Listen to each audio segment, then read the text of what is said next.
আসসালামু আলাইকুম এভরিওয়ান, কেমন আছেন সবাই? আশা করি সবাই ভালো আছেন।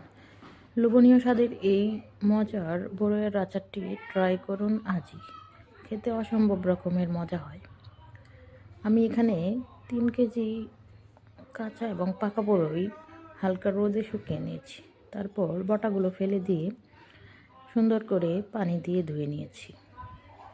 এখন একটি বড় দিকে কড়াই নিয়ে নিয়েছি। সেখানে পরিমাণ মতো সরিষার তেল দিয়ে দিচ্ছি। তেলটা গরম হয়ে এলে এখানে আমি 3 কেজি বড়ইয়ের জন্য 1 কেজি একটু উপরে চিনি দিয়ে দিয়েছি। তারপর চিনিটাকে ভালোভাবে নাড়াচাড়া দিয়ে গলিয়ে নেব। এখানে কোনো প্রকার পানি ব্যবহার করা যাবে না। চিনি থেকে এমনি গলে গলে কালারটা চেঞ্জ হয়ে যাবে।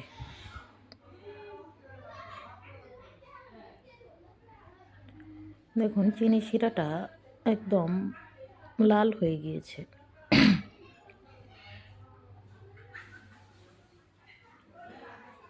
এখন ধুয়ে রাখা বড়ইগুলো চিনির শিরার মধ্যে দিয়ে দেব।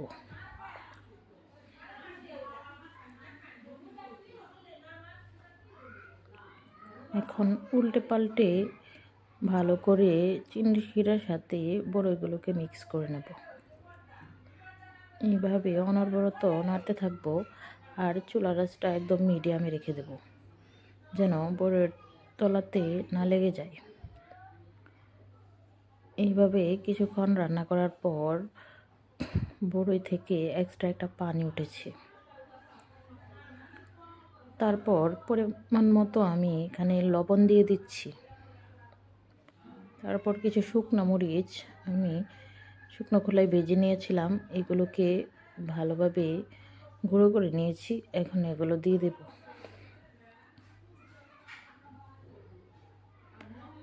এখন 1 চা চামচ পরিমাণ এখানে গরম মশলার গুঁড়ো দিয়ে দিচ্ছি।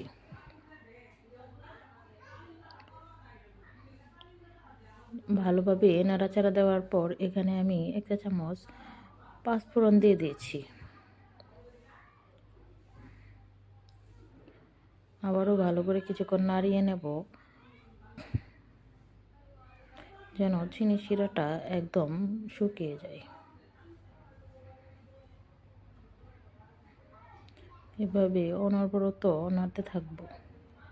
আমি প্রায় 1 ঘন্টা পরিমাণ এইভাবে নাড়াচাড়া করার পর দেখুন কালারটা কত সুন্দর হয়েছে।